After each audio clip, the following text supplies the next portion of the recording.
Hello guys and welcome to the April episode of Michi's Esport Diaries. Guys, a quick update as usual per the beginning of the following month. Not too much to talk about really.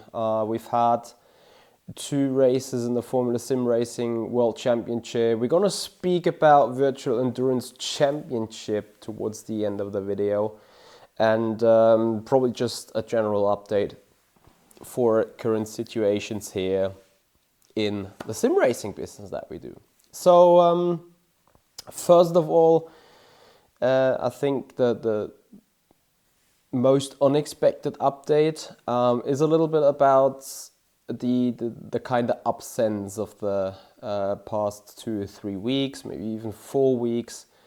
So I've been fighting a couple of medical issues lately that have been lingering around for the last couple of months already.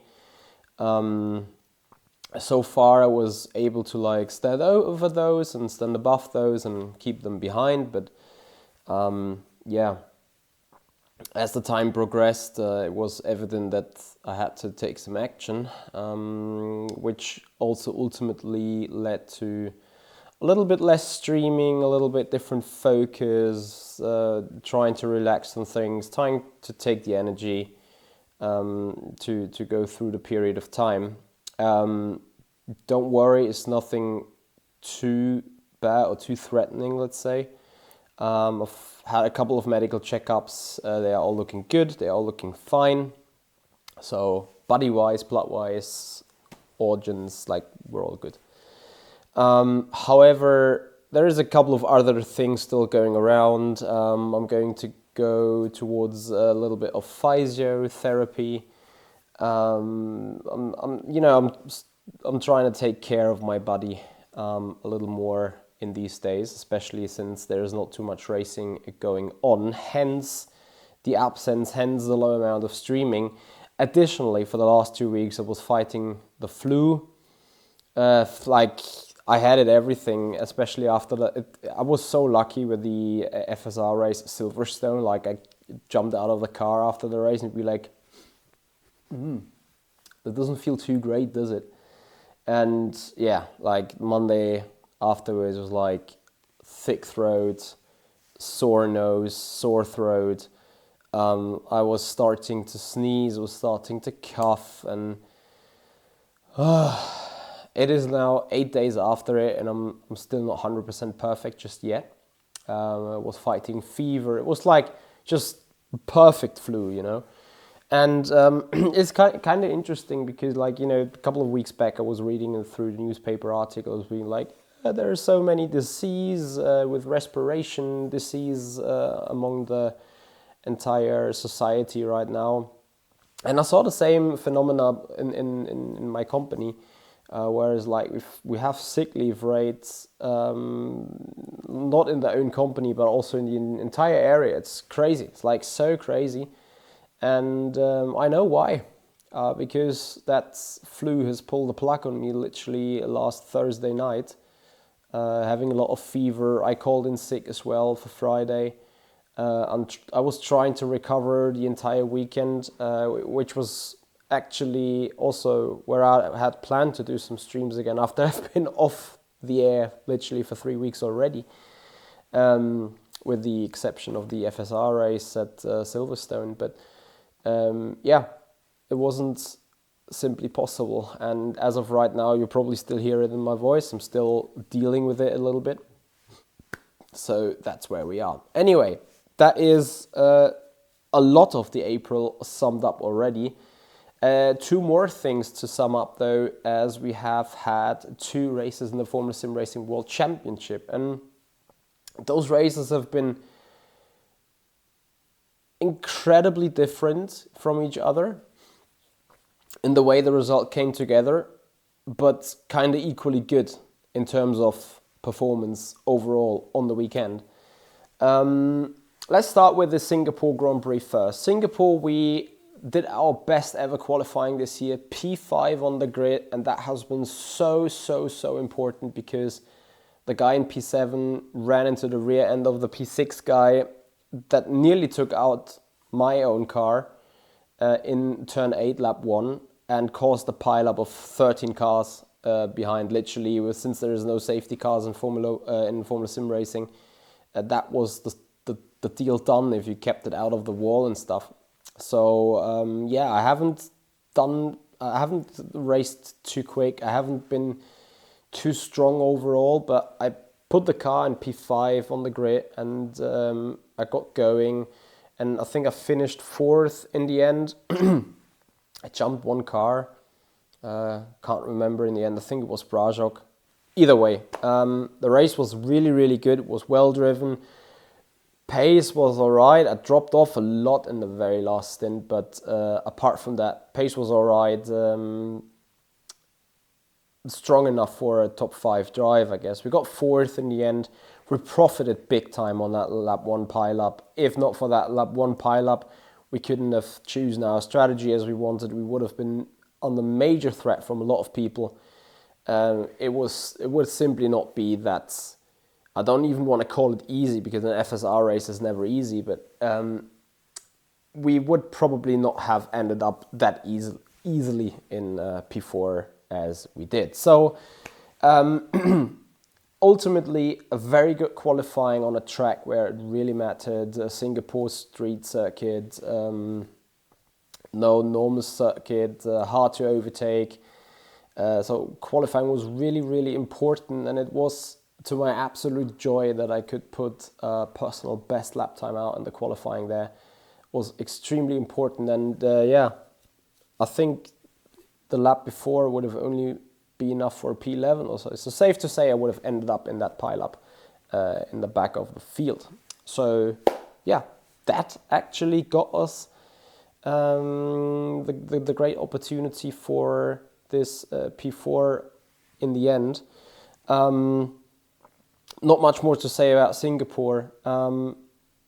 Let's move on to Silverstone then, which has been the absolute opposite. Like, I've been really, really bad in qualifying. Once again, I think I was 2 or 3 tenths off my PB.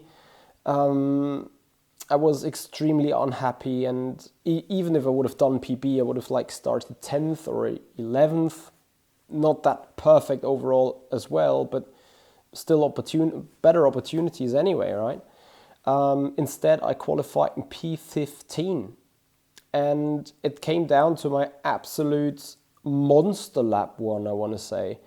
I think the lap 1 is already available as a short out there in the web. I've linked it in the top right corner here, but guys, that lap 1 was absolutely vital, starting P15, being 12 on the Wellington straight already, and then out of Luffield being 10th, almost getting 9th.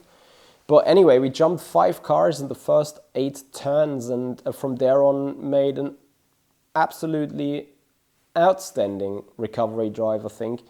Sadly, with the Simracing dropping out due to its inaugural engine failure issue with the shifters, we got P6, would have been P7 under normal circumstances. And if Dennis Jordan would have played the last stint different for him, trying to attack the cars ahead, I would have probably not finished 6th, but more like 8th or 9th, I guess.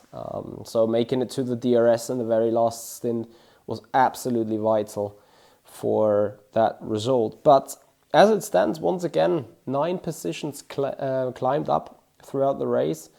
It has been a season of bad qualifying and amazing catch-up drives, amazing recovery drives, good strategy, good pace, good decision-making, staying clear of contact, good aggressiveness, good navigating through the traffic that got us further ahead. So as bad as the season is from a qualifying point of view, as good it is if you look from the actual racing. So I think we started P12, P15, P18, P5, P15 again, but we finished 9th, 4th and 6th, which is that is really, really strong in a grid like that. And FSR is really try hard this year. That is absolutely insane. The amount of practice people are putting in is absolutely crazy, and probably one of the key factors why my qualifyings are that bad. But thankfully in the race, it seems that the overall experience and the more race-focused practice that I'm doing is really paying off then. But yeah, interestingly, like we're still sitting P9 in the overall championship with a 3 times P9, a P4 and a P6. Like, what? That's absolutely crazy, but I think it's down to the point system, like really rewarding the top 6 or 7 positions. And within those top 6 or 7, there has been quite some rotation going around, like especially Yanni. I think he had one P14, he had a DNF in the last race, but he also has a win from Hockenheim, and yeah, he's just a couple of points ahead, but effectively he's ahead, you know. So yeah, P9, it is what it is. That is obviously not our expectations and not our performance levels, but again, it is that FSR try-hard season that is making things so difficult and actually not too enjoyable. And I'm going to explain why. Like, there's a clear evidence that people are putting a numerous laps, and especially qualifying laps, into practice. You know, there's a difference between cars that are easy to drive, where it's just about you have to have a certain setup, like the GPVWC car that I drove like 2 or 3 years back. You had to set it up so understeery that it was limiting you in a qualifying so bad. So the best that you could do, like it was difficult, well, not difficult to spin, but like the car was rather easy to drive. So it was all about shorting the time you spend in corners, shortcutting, carrying as much speed as possible, and just like abuse the tires in the best way on the qualifying lap. And that meant, because everyone was driving the car the same way, that meant like top 15, top 20 were within 4 or 5 tenths. So that was an insane performance there, an insane tight grid. And it's a bit different with the FSR car, because the FSR car is so tricky to drive. You set up the car obviously for the race, it's parc fermé, but you try to squeeze every little bit of performance out in the qualifying by being as early as possible on the button, by just pushing the tires, dancing with the car on the rears. It takes a full lot of skill or a full lot of practice to get up to absolute speed. Obviously, if you combine both, you do what Race Clutch is doing, then you put the car comfortably always into the front row. But the big thing is actually, in my practices when it comes to qualifying, like 20, 30, 35 attempts, I can't put in like 0.6, 0.6, 0.6, 0.7, 0.8, 0.5. It doesn't work like that for me. It's first of all, I'm 2 or 3 or 4 tenths of Yanni all the time. And then it's like I have a good lap, I have 2 bad laps, I have a solid lap, then I have 2 or 3 bad laps again. Then suddenly there comes a wonder, a miracle lap out of the practice that I can't replicate for another 5 to 10 tries. And when then people are coming onto the race server on race day and they leave the garage and they put in 0.5, 0.4, like straight out of the box, top times, then you know people have done so much practice that they have so much muscle memory, like they can go out of the garage, boom, set a lap. Which is probably what you actually need in FSR, in the way qualifying is with your 3 attempts that you have. That is certainly beneficial for that. But I do not have the time. I do not have the desire also to spend, I don't know, 400 laps on qualifying pace only. So what I do usually is like 2-3 race stints, then a full race simulation. That's kind of it, combined with like a couple of more qualifying attempts. But yeah, that is it. I mean, credit to whose credit due. Whoever is putting in the time is going to be at the front. And you got to say, that is FSR this year. Simply, it's the only big race series that's going on. People have the time. People are sweating the laps. People are taking it seriously. And you know what? For broadcast and for performance reasons, that is actually great for FSR. But right now into this year, it simply doesn't fit my calendar and simply doesn't fit my standard as of right now. So yeah, I'm having a little bit of a rough time with limited effort. I think P9 overall in the standings and the results is actually really good, especially the drives in the races are outstandingly good considering the preparation level. But you have to consider and admit that it's not enough for top 5 result out of an ordinary race, I guess. And that is a bit of a tough one to swallow at the minute. Anyway, guys, that's it about FSR for the April update. In the beginning, I told you that we're going to speak about Virtual Endurance Championship a little bit. And yeah, we have a good news and we have a bad news. The good news first, we're going to do Le Mans 24. The bad news is we're not going to do it with our car.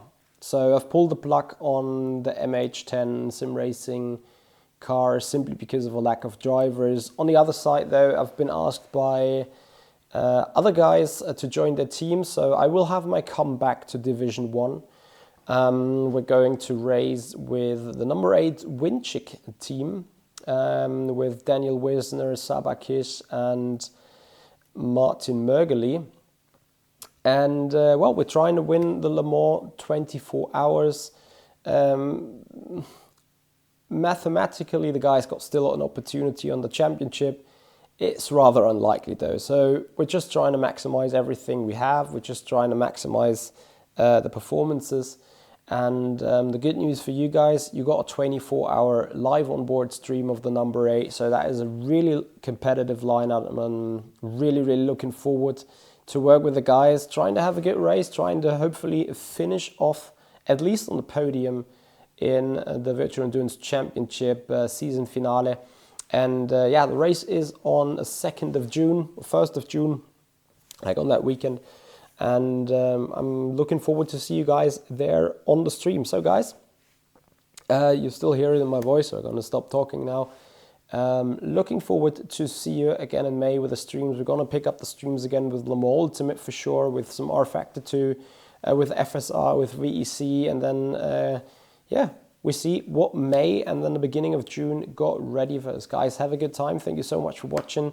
Hope you have enjoyed the video, and any comments, any feedback, any questions, put them down in the comments area below. Looking forward to yeah, go through them and get into discussion. Guys, have a good one. See you. Bye-bye.